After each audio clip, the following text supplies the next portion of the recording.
The technician didn't say anything at first. He just stared at the monitor.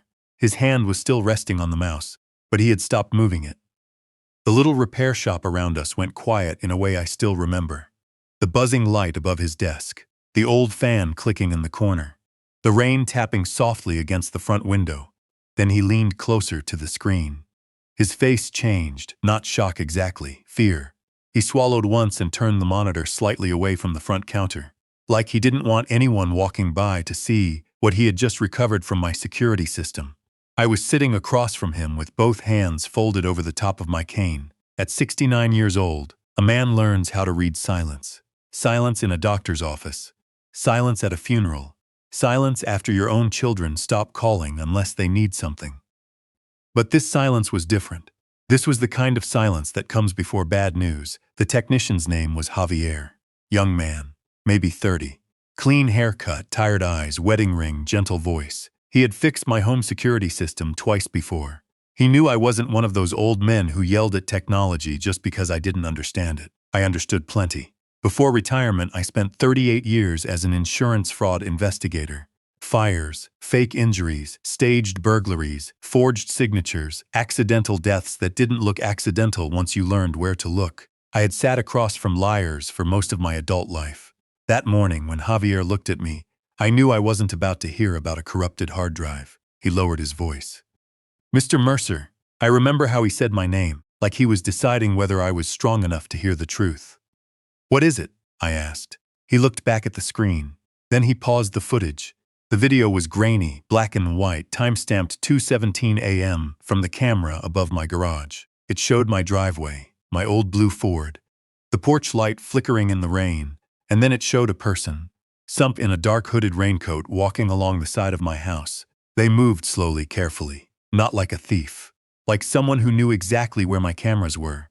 Javier zoomed in. The figure reached the garage door keypad tied in my code and went inside. My breath caught. Only 4 people knew that code. Me, my son, Daniel, my daughter-in-law, Marla, and my late wife, Ruth, who had been gone almost 3 years. The camera switched angles. Inside the garage, the hooded figure walked straight to my truck. No hesitation, no searching, no panic. They knelt beside the front wheel. Javier moved the cursor forward frame by frame. The person pulled something from their pocket, a small tool. Then, they reached under my truck. My fingers tightened around my cane. Javier stopped the video again. For a moment, neither of us spoke. Then he whispered the sentence that turned the rest of my life into something I still struggle to explain. Mr. Mercer, who wanted you gone? I looked at the frozen screen, at the hunched figure beside my truck, at the timestamp from the night before my brakes failed on Miller Creek Road, and deep down, in a place colder than fear, I already knew the answer. I just didn't want to say my son's name out loud. Not yet. My name is William Mercer, though most people around town still call me Bill. I live in a quiet part of western Pennsylvania, outside a town small enough that people still wave at the postman and remember what you bought at the hardware store. My house sits at the end of a narrow lane lined with maple trees. Ruth and I bought it in 1987, back when the roof leaked, the kitchen floor sagged, and the backyard was nothing but weeds and stubborn clay. She saw a home where I saw repairs. That was Ruth. She could walk into a broken place and see what it was trying to become. For 34 years, that house held our life. Sunday coffee on the back porch. Christmas lights wrapped around the railing. Our son Daniel learning to ride a bike in the driveway. Our daughter Emily planting tulips beside the mailbox before she moved west and slowly became more stranger than daughter. Ruth died in that house. Not dramatically, not suddenly. Cancer took her in the polite, cruel way. Cancer takes people when it wants to make everyone feel helpless. The last few months she slept in the downstairs bedroom because the stairs became too much. I sat beside her most nights, listening to the oxygen machine breathe for her when she couldn't. 2 days before she passed, she took my hand and said, "Bill, don't let them make you feel small when I'm gone." I smiled because I thought she meant grief. I thought she meant loneliness. I didn't know yet that my wife had seen things in our family I had refused to see. That is one of the hardest lessons of old age. Sometimes the person who loves you most is already trying to protect you from a truth you are not ready to face. After Ruth died, the house became too quiet. I kept her blue robe hanging behind the bathroom door for almost a year. Her reading glasses stayed on the kitchen windowsill. Her recipe cards remained in the drawer by the stove, tied with the same red ribbon she used every December. Daniel started visiting more after the funeral. At first, I appreciated it. He was my only son, 42 years old. Good smile, expensive watch. Always smelled like cologne and coffee. He worked in real estate, though worked is a generous word for what Daniel did. He called himself an investment consultant. Mostly, he talked people into selling things before they understood what they were losing. His wife, Marla, was sharper, beautiful in a polished way. Blonde hair, perfect nails, voice sweet enough to make you miss the blade underneath. She called me Dad, only when she wanted something. They had one child, my grandson Noah. Noah was 9 when all this began. Quet boy. Brown hair always falling into his eyes. The kind of child who notices when adults are pretending. He used to sit with me on the porch and ask questions about birds, clouds, old cars, and why people lie when the truth would be easier. I never knew how to answer that last one. Daniel and Marla lived 20 minutes away in a house too large for their income. I knew that because numbers were my language. They had new cars, new furniture, new vacations, and a mortgage that didn't match Daniel's commissions. But families don't like investigators, not inside the family, so I ignored what I saw.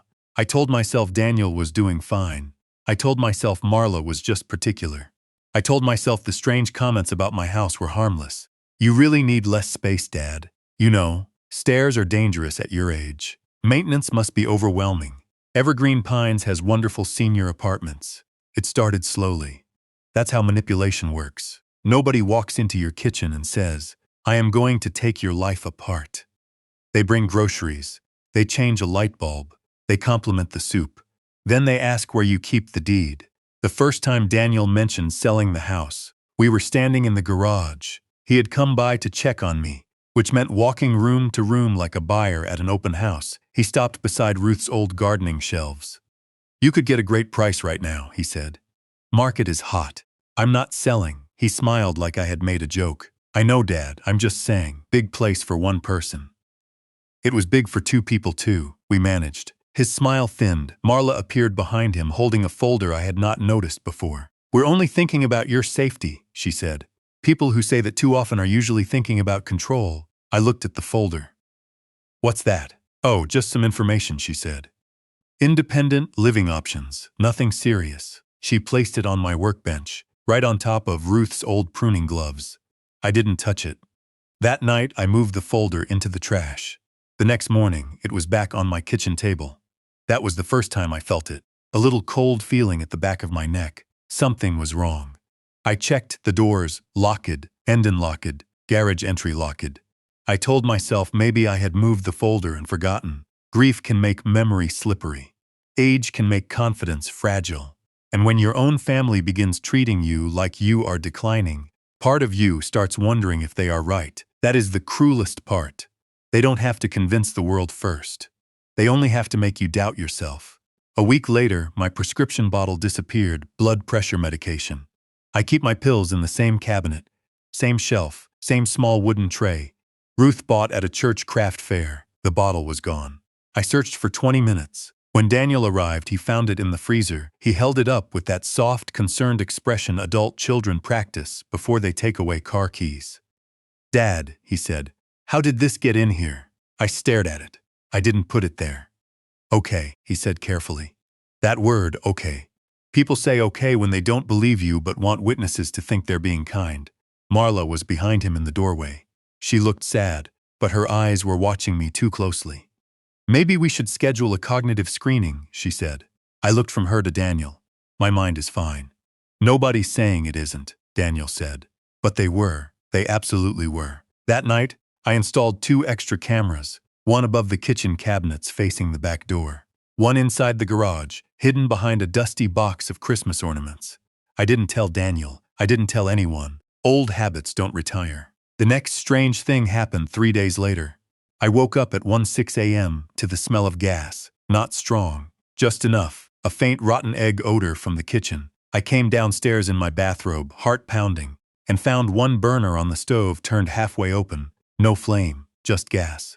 I shut it off, opened the windows, and stood there in the cold November air while the curtains moved like ghosts. I had not used the stove since supper. I made soup in the microwave. No burners, no pans, no reason. The next morning, Daniel came over with Marla before I even called. That should have bothered me immediately. How did you know? I asked. Know what? Daniel, said the stove. His face blanked for half a second. Marla saved him. You sounded strange on the phone yesterday. We were worried. I didn't call yesterday. You left a voicemail, Daniel said quickly. I held out my hand. Play it. He hesitated. Dad, don't make this hostile. That was when I noticed Noah standing behind Marla, clutching his backpack straps. He looked terrified, not bored, not uncomfortable. Terrified. His eyes kept moving toward the kitchen, then toward me. Then toward his mother. Children are terrible liars when they still have a conscience. I walked over and knelt as much as my knees allowed. Noah, I said gently. You okay, buddy? He nodded too fast. Marla placed a hand on his shoulder. We're all just worried about Grandpa. Noah looked at me. His lips parted like he wanted to speak. Marla's fingers tightened. He closed his mouth. I should have pushed then. I should have taken that boy outside and asked what he had seen. I didn't. Because family trains you to avoid making scenes. Because old men are expected to swallow discomfort to keep peace. Because I still believed there were lines my own son would not cross. I was wrong. The security cameras showed nothing from the night of the stove.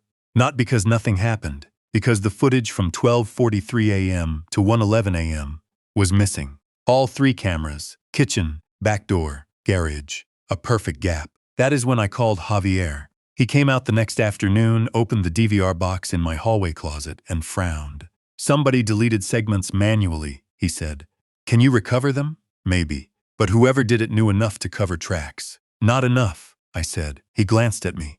I hadn't heard that tone in my own voice for years, not since my last fraud case before retirement.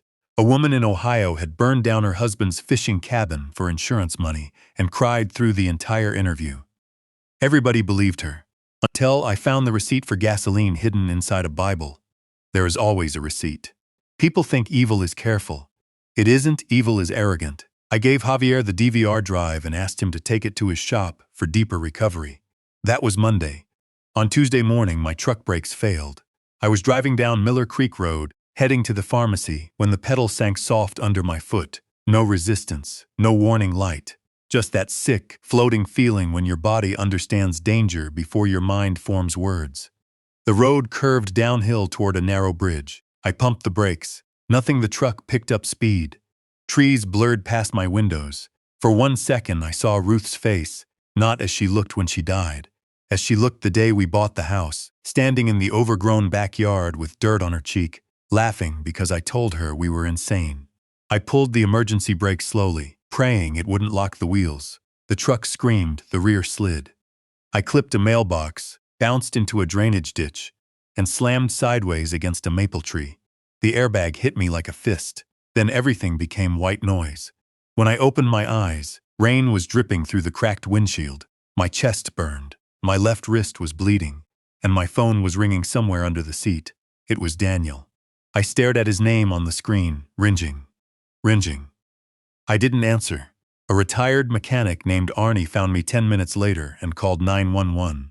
At the hospital, Daniel arrived looking shaken. Marla arrived looking prepared. That is the difference I remember. Daniel had fear in his face. Marla had paperwork. She carried a beige folder against her chest. And while a nurse checked my blood pressure, she spoke in that soft voice designed to sound reasonable to strangers. He's had several incidents recently. I turned my head slowly. Incidents? Daniel wouldn't meet my eyes. The pills in the freezer, Marla said. The gas stove. Now this. I looked at the nurse. My brakes failed. Marla sighed. We don't know that yet. I know that, Dad, Daniel said quietly. Nobody's attacking you. I laughed once. It hurt my ribs. When people start sentences that way, they usually are. Marla opened the folder. Inside were forms, medical authorization, power of attorney information, a brochure for Evergreen Pines, and a printed email supposedly from me to Daniel. The subject line said, I think I need help. I had never written it. The email said I was scared of living alone, that I had been forgetting things, that I wanted Daniel to step in before I hurt myself. I stared at that page while my heart slowed into something cold. The writing was almost mine. Almost? That was what made it insulting. Whoever wrote it had studied how I used commas, but not how I thought. I looked at Daniel. Where did you get this? You sent it last Thursday. No, I didn't. Marla's face softened for the nurse. This is what we mean. If you have ever sat in a room where people calmly discuss your mind as if you are not inside it, then you know humiliation has a physical weight. It presses on your chest. It dries your mouth. It makes you want to shout, which is exactly what they're waiting for. So I didn't shout. I folded the paper once. Then again. Then I handed it back. I want a copy. Marla hesitated. For what? My records. Daniel finally looked at me. There was something in his eyes I didn't recognize, not hatred. Worse, weakness. A weak man can do terrible things when a stronger person holds his leash. The hospital released me that evening with bruised ribs, a sprained wrist, and instructions not to drive. Daniel insisted on taking me home. Marla sat in the front seat. I sat in the back like a child. Rain moved across the windows. Halfway home, Marla said, Evergreen Pines has an opening this month. I looked out at the dark road. No, Dad, Daniel said. Please, no. Marla turned slightly. You could have died today. But I didn't. That's not the point. It is to me. Daniel gripped the steering wheel. You're making this harder than it has to be. There it was. Not grief, not concern. Frustration. I looked at the back of my son's head and remembered him at 7 years old, asleep in my lap during a thunderstorm. I remembered carrying him to bed. I remembered Ruth whispering, he feels safe with you. The memory hurt worse than my ribs, because I realized then he no longer saw me as his father. He saw me as an obstacle. When we reached my house, Marla tried to come inside. I blocked the doorway.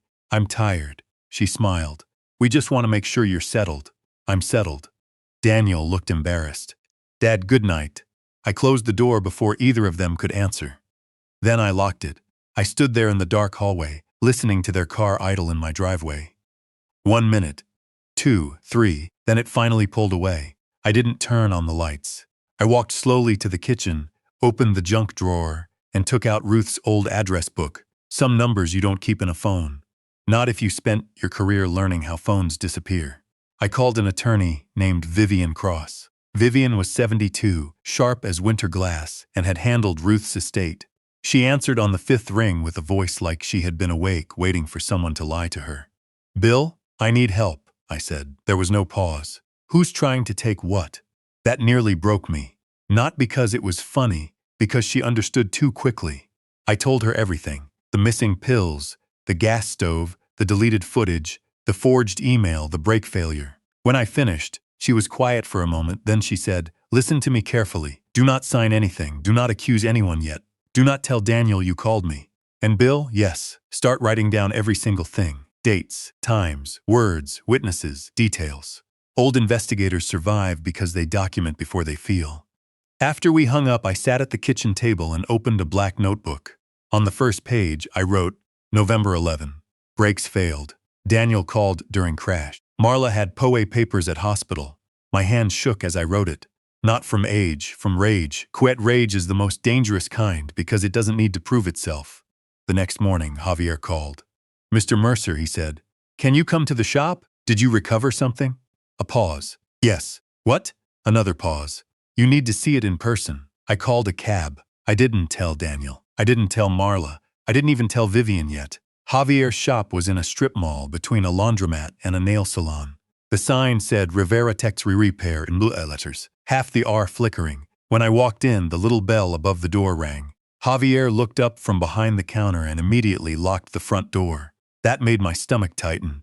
He led me to the back room. 3 monitors sat on a desk among open computer towers, cables, and tiny labeled screws. He pulled out a chair. Sit down, Mr. Mercer. I'd rather stand. He nodded, then opened a recovered video file.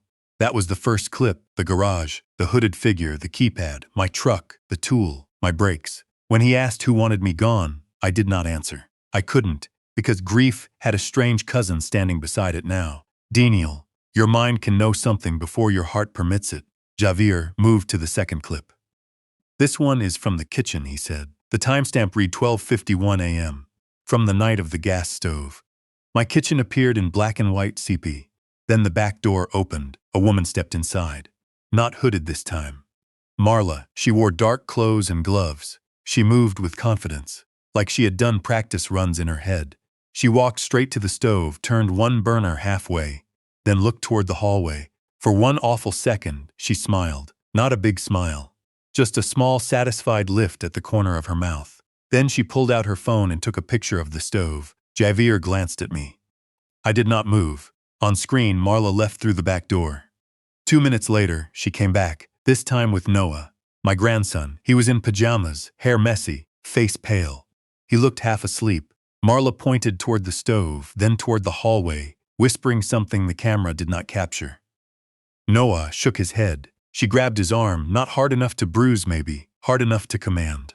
The boy looked directly at the hidden camera. At the time, I thought he didn't know it was there. Later, I realized he did. His eyes widened, then he mouthed something. Javier froze the frame. "Can you read lips?" he asked quietly.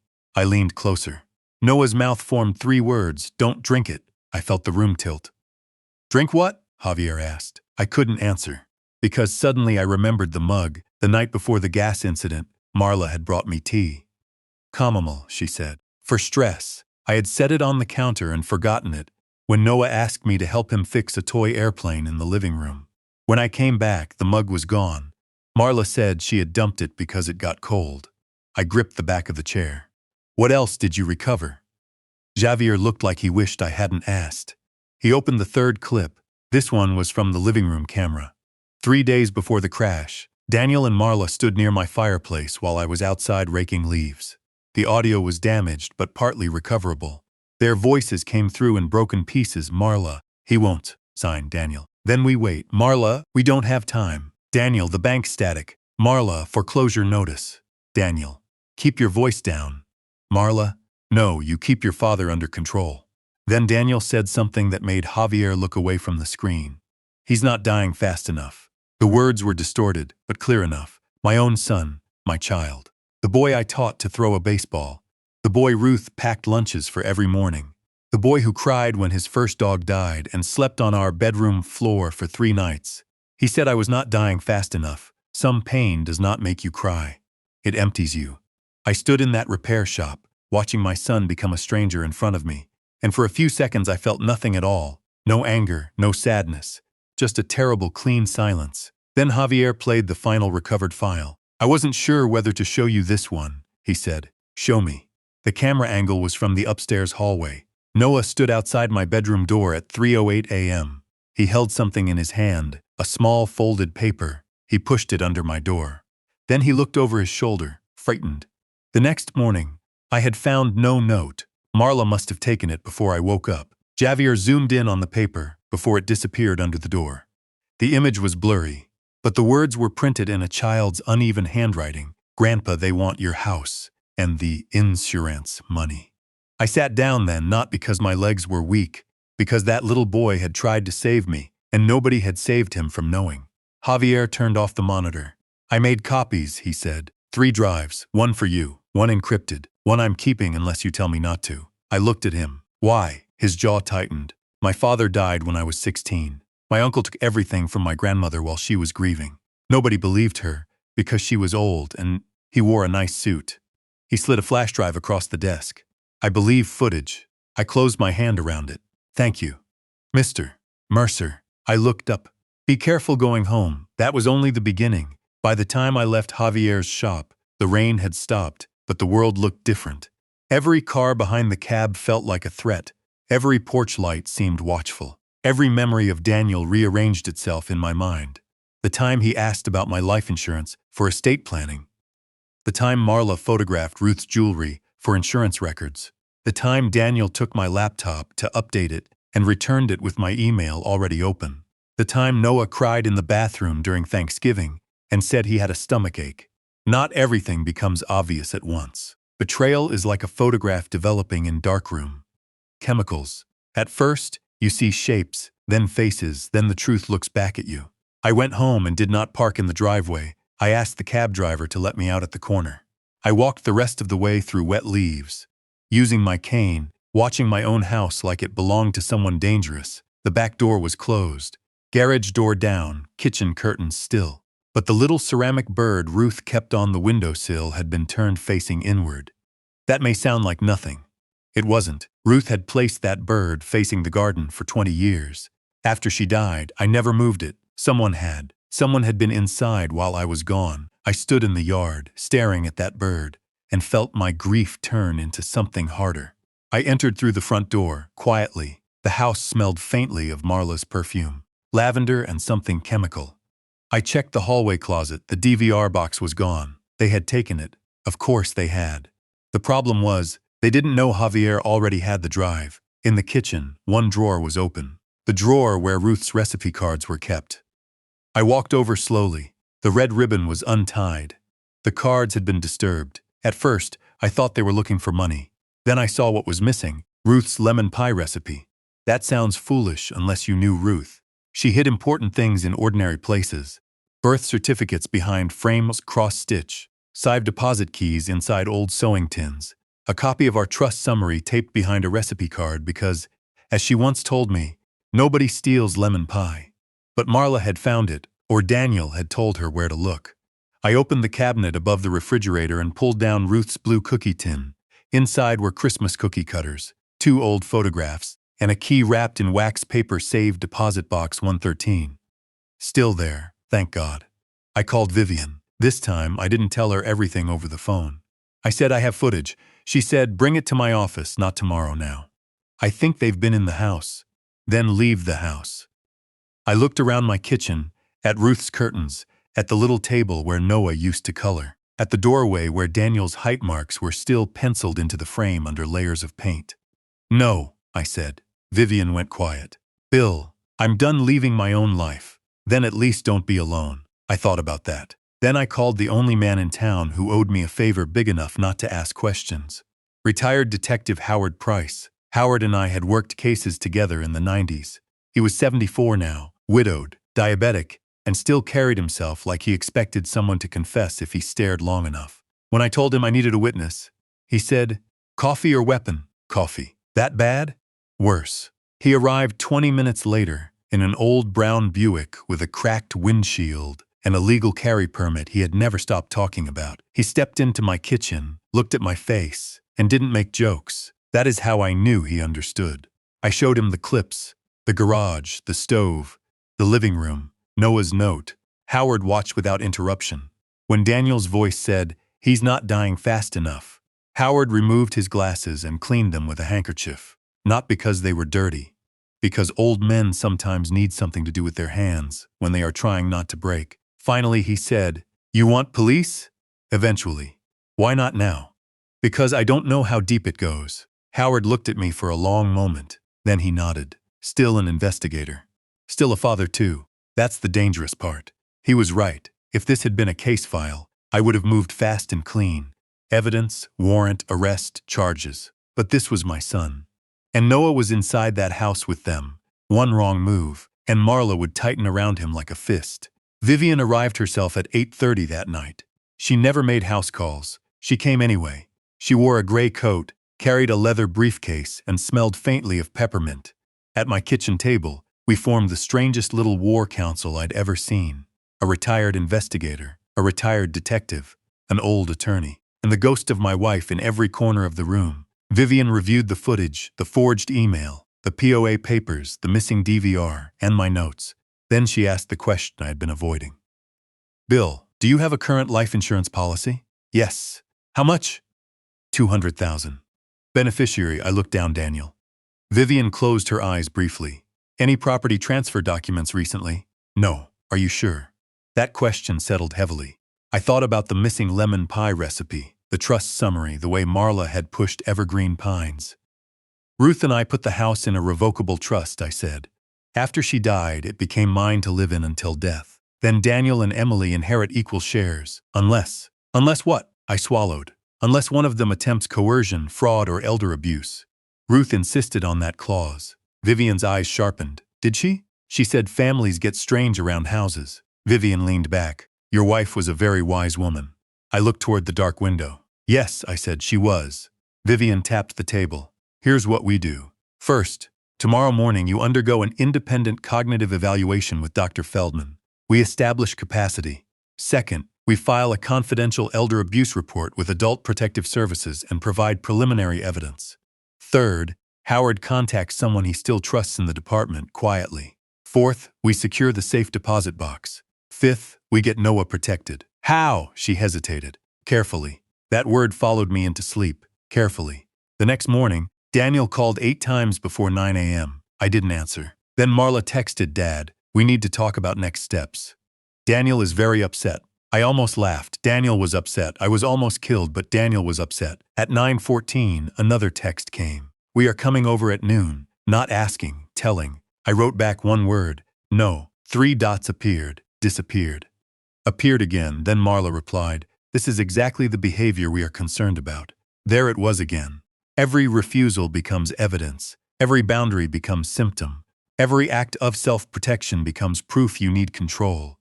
If you have ever watched someone twist your sanity into a weapon against you, you know how lonely that feels. You begin to measure every word. You begin to wonder who will believe you. But I had something they didn't know about. I had footage, and footage has no manners. At Dr. Feldman's office, I answered questions about dates, presidents, memory recall, medication, finances, and decision-making. I drew a clock. I repeated 5 words. I explained why someone should not mail a letter without a stamp. At the end, Dr. Feldman looked at me over his glasses. "Mr. Mercer, you are not cognitively impaired. I know. I'm writing that clearly.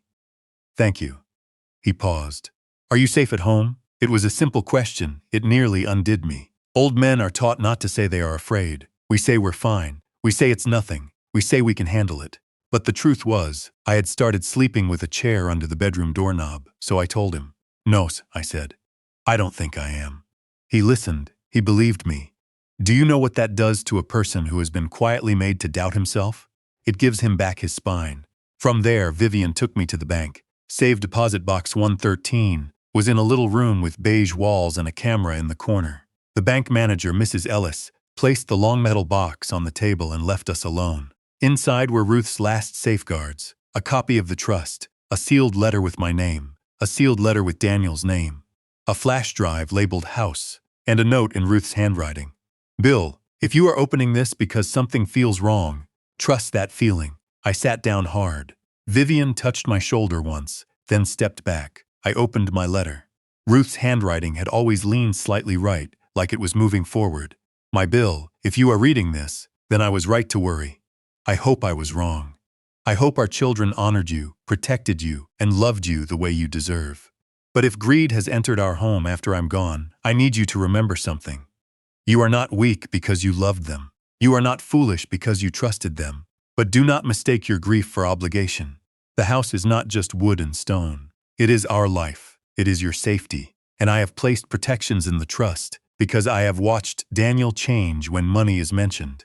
I have watched Marla study this house like an item already purchased. If they try to move you, pressure you, shame you, declare you unfit, or take what we built, call Vivian. Follow the documents. Do not warn them first. And Bill, protect Noah. That boy sees more than anyone knows. I love you beyond this life." Ruth, I pressed the letter to my chest. For the first time since the repair shop, I cried, not loudly, not dramatically.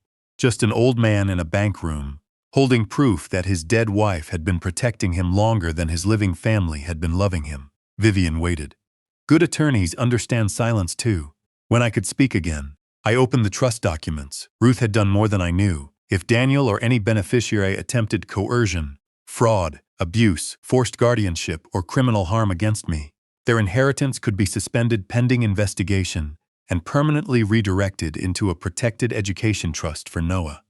Marla's name appeared nowhere. Daniel would hate that. Marla would hate it more. Then Vivian inserted Ruth's flash drive into her laptop. The file opened video Ruth, sitting in our garden 3 months before she died, thin pale, wrapped in a blanket, but her eyes were clear. "Bill," she said on screen, "if you're watching this, I'm sorry. I wanted to tell you everything while I was alive, but I knew you'd defend him. You always defend the children." I covered my mouth. Ruth looked straight into the camera. "Daniel asked me to sign a home equity authorization while you were at the pharmacy. He said it was for tax planning. When I refused, Marla stopped bringing Noah around for 6 weeks. Vivian stiffened. Ruth continued. "I also found copies of your signature in Daniel's briefcase. Practice sheets. I took photographs. They are in this folder." The video stopped. A folder opened automatically, photographs. My signature copied again and again on blank paper. On forms on an envelope Daniel had been practicing. My son had been rehearsing theft while his mother was dying upstairs. There are moments when anger becomes so large it becomes calm. That was mine. I wiped my face, closed the laptop, and said, "Now we move." The next 3 days were the longest of my life. Vivian filed emergency documents. Howard quietly delivered copies of the footage to Detective Sandra Pike, one of the few officers he trusted. Dr. Feldman's evaluation went into record. The mechanic who inspected my truck confirmed the brake line had been intentionally damaged. Davir provided a sworn statement about the deleted footage and recovered files. Adult Protective Services opened a case. And I did the hardest thing. I acted normal. That is where old investigative training helped. When suspects believe you know nothing, they keep talking. So I let Daniel think I was tired. I let Marla think I was frightened. I let them come over Saturday afternoon. But I had Howard in the den with the door cracked and a recorder running legally under Pennsylvania consent rules as Vivian had instructed. I had new cameras installed, hidden better than before. I had copies of everything outside the house. Daniel arrived carrying flowers. Marla carried soup. Noah carried guilt on his little face. "Dad," Daniel said, stepping inside, "we've been so worried." I looked at the flowers. Ruth had hated lilies. Daniel knew that. Marla knew that. They brought lilies anyway. "Thank you," I said. Marla walked to the kitchen like she owned it. "I'll heat this up." "No," I said. She stopped. "It's no trouble." I said no. The air changed. Daniel forced a laugh. "Dad, she's just helping." I looked at him. "Is that what we're calling it?" His smile faltered. Marla placed the soup container on the counter slowly. Noah stood near the doorway, watching me. I wanted to hug him. I couldn't yet, not until it was safe. Daniel pulled out a chair. "Can we talk?" "We can." He sat. Marla remained standing. That was her mistake. People who want control hate sitting when they feel power slipping. Daniel folded his hands. "We spoke to Evergreen Pines. I didn't ask you to.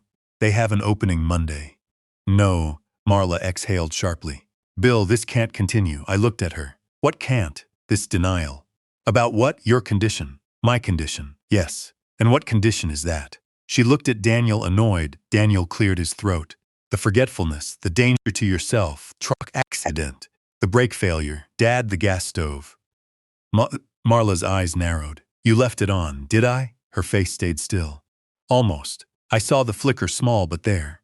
I had seen that flicker in arsonists, staged accident claimants, grieving spouses who were not grieving enough, truth passing too close." Daniel leaned forward. "We're trying to help you." I nodded slowly. "By taking my house." His cheeks flushed. "Nobody is taking your house." Marla jumped in. "Selling this property would fund your care." "I don't need care. You crashed your truck. My brakes were cut." Silence. Noah looked down. Daniel stared at me. Marla's face went cold. "That is a very serious accusation." "Yes," I said. "It is." Daniel stood. "Okay, this is exactly what I'm talking about. You're paranoid." There it was. The word they had been waiting to use. Paranoid. A word that can turn fear into illness and evidence into delusion. I looked at my son and felt strangely sad for him because he still thought I was the same father who would cover his mistakes. He still thought love meant blindness. "No," I said quietly. "I'm observant." Marla stepped closer. "Daniel, call Dr. Harris." I turned. "Who is Dr. Harris?" She froze. Daniel's mouth opened slightly. I smiled without warmth. "You mean the doctor I've never met? The one listed on the guardianship petition you haven't filed yet?" For the first time, Marla looked truly surprised. Daniel whispered, "How do you know about that?" I didn't answer. The back door opened then. Howard stepped into the kitchen. Daniel blinked. "Mr. Price?" Howard nodded. "Danny." Marla's eyes moved toward the front door. Vivian came in from the hallway, briefcase in hand. "Leaving so soon, Mrs. Mercer?" Marla's face hardened. "I don't know what this is." Vivian placed papers on the table. "It's a documented conversation." Daniel looked at me. "Dad, what did you do?" I stood slowly, using my cane. "What I should have done when your mother warned me." That hit him. I saw it. Ruth's name still had power. Marla recovered faster. "Daniel, we're leaving." "No," Vivian said. "You're not taking Noah." Marla laughed once. "Excuse me?" Howard moved slightly toward the door, not threatening, present. "That is often enough." Vivian slid one page toward Daniel. "Emergency Protective Review. Adult Protective Services has been notified. Law enforcement is reviewing evidence of elder abuse, fraud, vehicle tampering, and attempted coercion." Daniel went pale. Marla said, "This is absurd." I looked at Noah, his eyes were wet. "Buddy," I said softly, "did you put a note under my door?" Marla snapped, "Do not answer that." And there it was. The room heard it, Howard heard it, Vivian heard it, the cameras heard it. Noah began to cry, not loud, just silent tears falling down a child's face while adults finally stopped pretending. Daniel looked at his son. For a moment, I thought maybe fatherhood would wake him. Maybe he would see what he had done. Maybe shame would save something human inside him. But Marla grabbed Noah's shoulder and said, "We are leaving." Noah flinched. That was the moment Daniel broke in the wrong direction. "Marla," he whispered, "don't." She turned on him. "Shut up." 2 words, sharp, practiced. And I understood then what I had missed for years. Daniel was not innocent. But he was not leading. Marla had found the weak places in him, depth, resentment, pride, and fed them until he became useful. That did not excuse him, but it explained the shape of the evil in my house. A knock sounded at the front door. Nobody moved. Howard went to answer it. Detective Sandra Pike stepped in with another officer. Marla's expression changed completely. Not fear, calculation. "Is this really necessary?" she asked, voice soft again. Detective Pike looked at me. "Mr. Mercer, are you okay?" "Yes." She turned to Marla. "We need to speak with you and your husband separately." Daniel sat down like his legs had failed. Marla looked at Noah. "Baby, tell them Grandpa is confused." Noah stared at her. His whole little body trembled, then he stepped behind me. That movement was small, but in that kitchen, it was a verdict. Marla's face twisted for half a second before she repaired it. Too late, everyone saw. Detective Pike asked Vivian to provide the initial evidence. Vivian handed over copies, not originals. "Good attorney." Then Pike looked at Daniel. "We also have the preliminary vehicle inspection." Daniel put his face in his hands. Marla turned to him sharply. "Don't say anything," he whispered. "I didn't cut the brakes." The room froze. Vivian's eyes lifted. Howard muttered, "Well." Detective Pike stepped closer. "Who did?" Daniel looked at Marla. Marla stared back with murder in her eyes.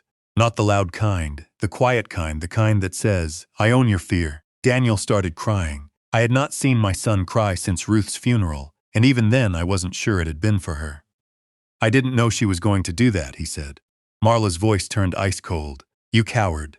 Daniel looked at me then. "Dad, there are moments people apologize because they are sorry. And there are moments they apologize because the trap door opened under them. This was the second kind. I did not move toward him. That may sound cruel, but a father can love his son and still refuse to be pulled into the grave he dug. "What did you know?" Detective Pike asked. Daniel wiped his face. "The POA, the Evergreen Pines plan, the stove, but I thought she was just trying to scare him into accepting help." "Daniel," I said quietly. He flinched. "You thought turning gas on in my kitchen was help." He had no answer. Marla smiled then, a strange, empty smile. "You all think you're so noble." He was sitting on a paid-off house while we were drowning. "Family helps family." I stared at her. "You tried to kill family." "I didn't try to kill anyone." Javier's voice came from the hallway. "I think the footage says otherwise." I turned, surprised. Vivian had asked him to come as technical witness, but I hadn't heard him enter. He stood there holding his laptop bag, face pale but steady. Marla looked at him like he was dirt on her shoe. "You have no idea what you recovered." Javier said. "Enough." Detective Pike separated them after that. Daniel outside with one officer, Marla in the dining room, Noah stayed in the kitchen. Both hands wrapped around a mug of hot chocolate Howard made badly and proudly. I sat beside him. For a long time neither of us spoke. Then, Noah whispered, "I'm sorry, Grandpa." I looked at him. "For what?" I didn't tell sooner. Something inside me cracked. He was 9 years old, 9, and he thought my survival had been his responsibility. I put my arm around him gently. "You tried to warn me." She found the note. "I know." She said if I told, you'd go away forever. I closed my eyes. If rage could burn a house down, mine would have lit every wall. But I kept my voice calm. "No, listen to me. Adults who make children carry secrets are the ones who did wrong, not the child." He leaned into me then, small, shaking. Still my grandson, still Ruth's blood, still something worth saving from the wreckage. The legal process did not end that night. Stories make justice look quick. Real justice moves like winter, slow, cold, necessary. Marla hired an attorney who used words like misunderstanding, family stress, aging parent, miscommunication. Daniel cooperated, then panicked. then stopped cooperating, then cooperated again when he learned Marla had opened credit cards in his name too. The break line evidence became central. So did the deleted footage, so did the forged email metadata. Javier recovered from an old laptop Daniel had borrowed from me months earlier. That laptop held more than they expected. Drafts of emails pretending to be from me, scanned copies of my signature, a PDF of a guardianship petition, matches for how to prove elderly parent incompetent, searches for due life insurance policies pay after car accident, and one search that made Detective Pike stop reading and look at me carefully. How long does carbon monoxide take to kill old man? That was Marla's search. No one said anything for a long time after that, because some sentences make a room colder. During all of this, Vivian filed under the trust clause Ruth had created. Daniel's inheritance was suspended. Marla, of course, had none. The house could not be sold. The life insurance beneficiary was changed after my competency evaluation confirmed I had full capacity. I redirected it into a trust for Noah's education and care. Emily, my daughter out west, called only after she heard Daniel might lose his share. Not when I crashed, not when evidence surfaced, not when Noah needed protection, only when money moved. Her first words were, "Dad, is it true you're cutting us out?" Use. People tell you who they are by where they place themselves in a sentence. I said, "I'm protecting what your mother built." Emily cried. Maybe some of it was real, maybe not. I had run out of energy trying to separate tears from tactics. "If you had concerns," she said, "you should have called me." "I did call you, Emily. For 3 years. You were busy." Silence. Then she said, "Daniel said you were getting difficult." I almost smiled. Difficult is what people call you when you stop being useful. She had no answer. A temporary custody arrangement placed Noah with Marla's sister for 2 weeks, then with Daniel under supervision after Marla's arrest conditions tightened. But Noah kept coming to my house after school with a social worker's approval. He didn't talk much at first. He sat on the porch and watched the trees. One afternoon he asked, "Do you hate Dad?" I thought carefully. Children deserve truthful answers but not adult burdens. "I hate what he did," I said. "But him?" I looked at the maple tree near the ditch where my truck had crashed. "I love who he was. I don't trust who he became." Noah nodded, like that made sense in the sad way children understand too much. The climax everyone remembers happened 6 weeks later, in the county courthouse. Not a criminal trial yet. That would come later. This was an emergency civil hearing over the trust, guardianship attempt, and protective orders. The courtroom smelled like old wood and floor polish. Daniel sat on one side with his lawyer, looking smaller than I had ever seen him. Marla sat behind him in a navy dress, hair perfect, face composed. She looked like a woman attending someone else's problem. I sat with Vivian. Javier sat behind us. Howard too. Noah was not in the courtroom. Thank God. Some wounds children should not have to watch being named. Daniel's attorney tried first. He painted me as grieving, stubborn, confused, resistant to help. He used my age like evidence. He used my crash like evidence. He used the gas stove like evidence. He used my refusal to move like evidence. It was strange, listening to your survival being turned into symptoms. Then Vivian stood. She did not raise her voice. That was her gift. She simply placed truth on the table and let it become heavy. Dr. Feldman's evaluation, the mechanics report, Javier's affidavit, the recovered footage, the forged email metadata, the trust clause, Ruth's documented concerns. The judge watched quietly. Daniel stared at the table. Marla stared at Vivian. Then Vivian asked to play the video. Daniel's attorney objected. The judge allowed it. The courtroom lights dimmed. The monitor flickered. And there, in front of everyone, my kitchen appeared. Marla entering, turning the gas, taking the picture, bringing Noah in. For the first time, Marla's mask slipped in public just a little. Her jaw clenched. The second clip played the garage, the hood, the truck, the brake line. Daniel put both hands over his face. The third clip played, the living room audio, Daniel's voice. "He's not dying fast enough." I had heard it before. Still, hearing it in that courtroom felt like being struck again. The judge looked at Daniel for a long time. Then he looked at me. "Mr. Mercer," he said, "do you wish to speak?" Vivian touched my arm, asking without words if I was sure. I stood, my knees hurt. My ribs still hurt when it rained, but my voice did not shake. "Your Honor, I spent most of my life investigating people who lied for money. I always thought I understood greed, but I did not understand what greed sounds like when it uses your own child's voice." The courtroom was silent. I looked at Daniel. I was not a perfect father. I worked too much. I missed games. I came home tired. But there was never a day you were unwanted. Never a day your mother and I would have let you go hungry, unsafe, or unloved. Daniel cried then. I didn't stop. You could have asked for help. You could have told me you were in trouble. I might have been angry. I might have said no, but I would have listened. Marla looked away.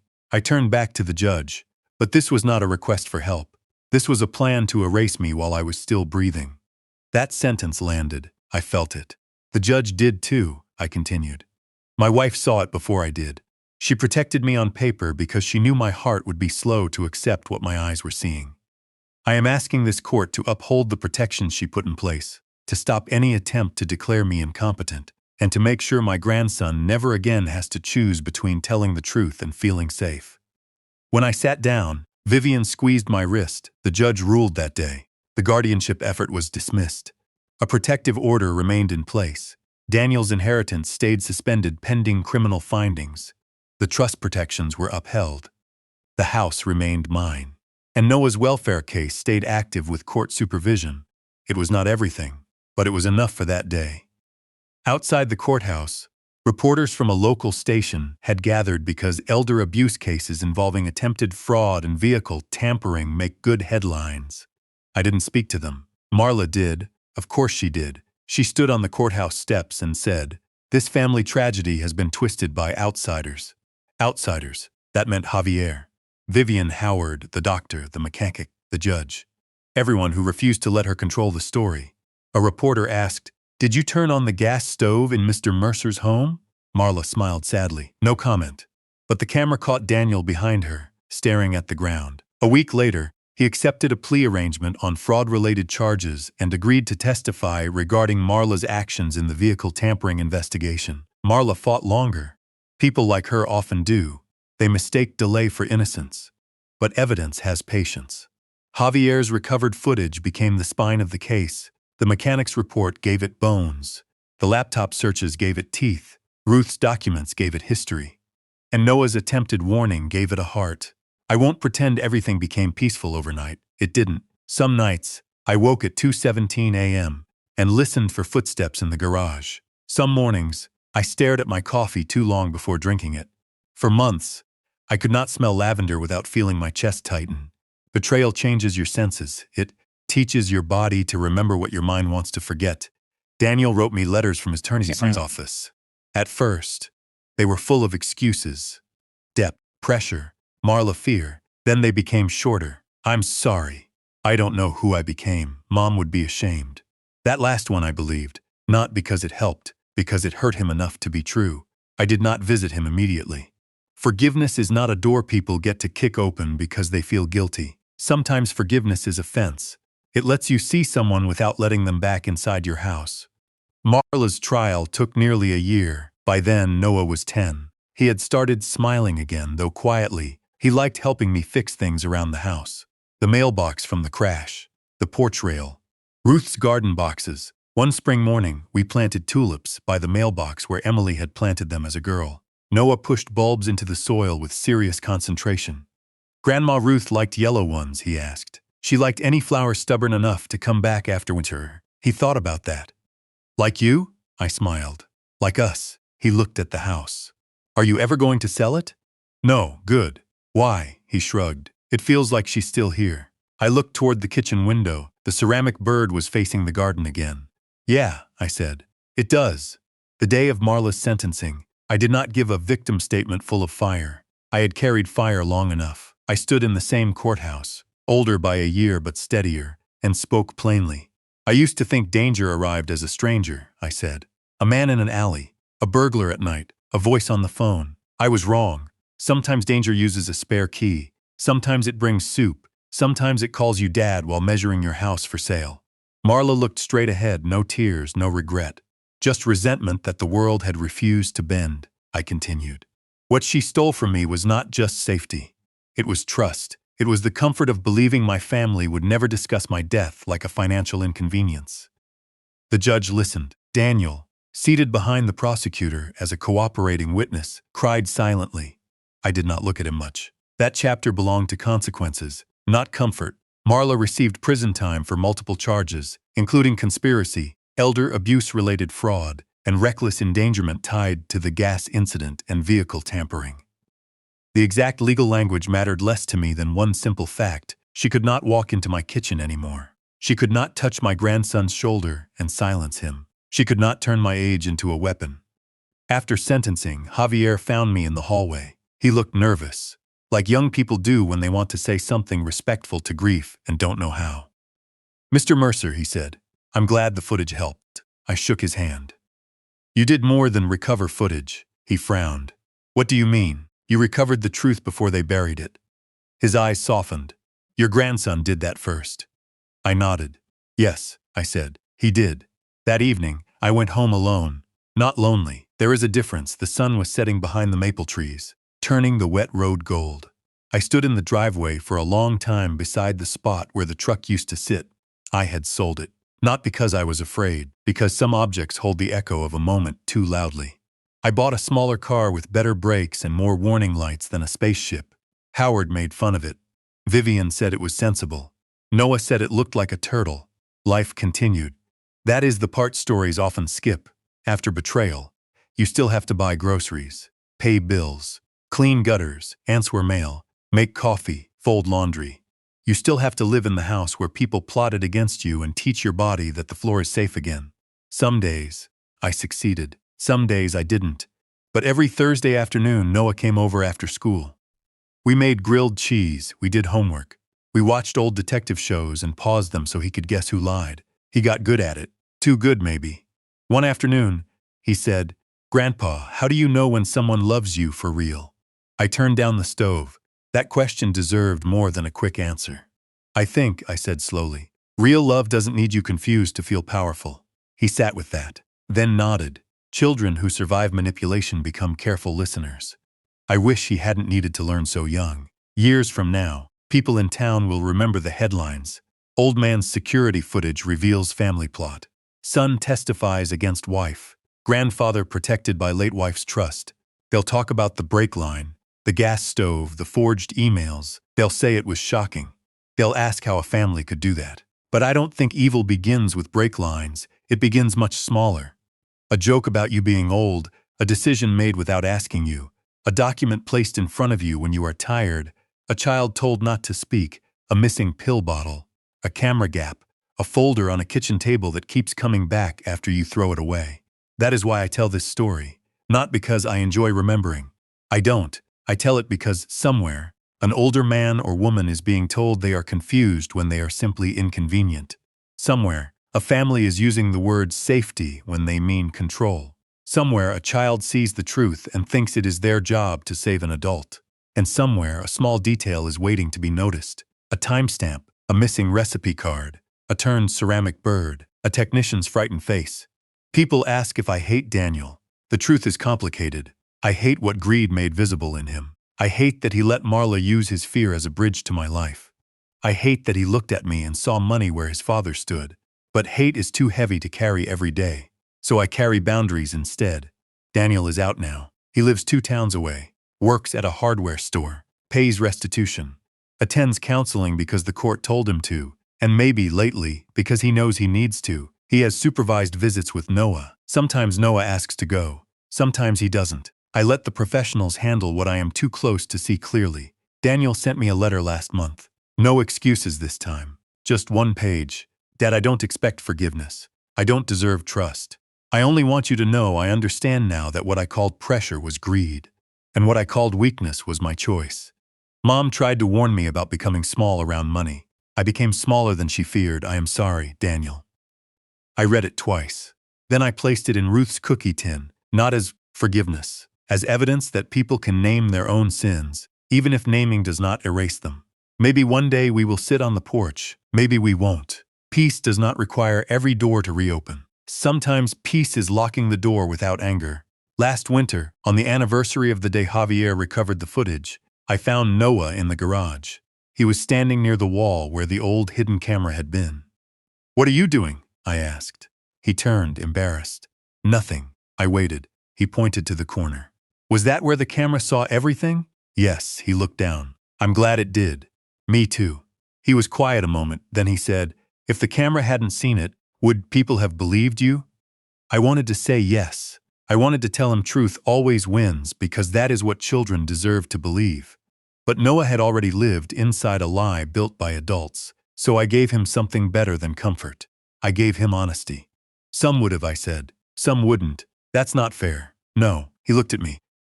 "What do you do when something isn't fair?" I smiled sadly. "You keep records." He laughed a little. It was the kind of laugh that tells you a child is returning to himself.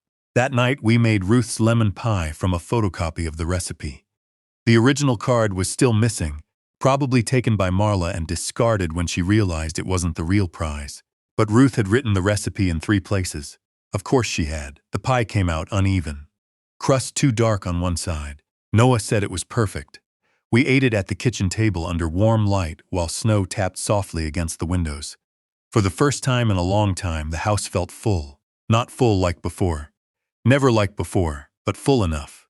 Before bed, I walked through the rooms, checking locks out of habit. The hallway, the kitchen, the back door, the garage. Then I stopped at the windowsill. The ceramic bird faced the garden. I touched it gently. "Still here, Ruth," I whispered. The house creaked around me. Old wood, old memories, old love. And for once, I didn't feel watched by danger. I felt watched over. I still think about Javier's question. "Who wanted you gone?" At the time, I thought he was asking about the person in the footage, the hood, the gloves, the tool beneath my truck. But now I understand the question was larger. Who wanted the old man quiet? Who wanted the widow's house emptied? Who wanted the child afraid? Who wanted the truth deleted? In my case, the answer wore my family's face. That is a hard truth, but it is not the final truth. The final truth is this: they did not get the house. They did not get the money. They did not get to call me crazy and make the world believe it. They did not get to teach Noah that silence is safer than truth. They wanted me gone. But I am still here. And every morning, when I open the curtains and see Ruth's garden catching the first light, I remember something my wife wrote in that letter. "Do not mistake your grief for obligation." I don't anymore. I loved them. I trusted them. I almost died because of them. But I survived because one frightened child tried to warn me. One honest technician recovered what they erased, and one dead woman loved me carefully enough to protect me after she was gone.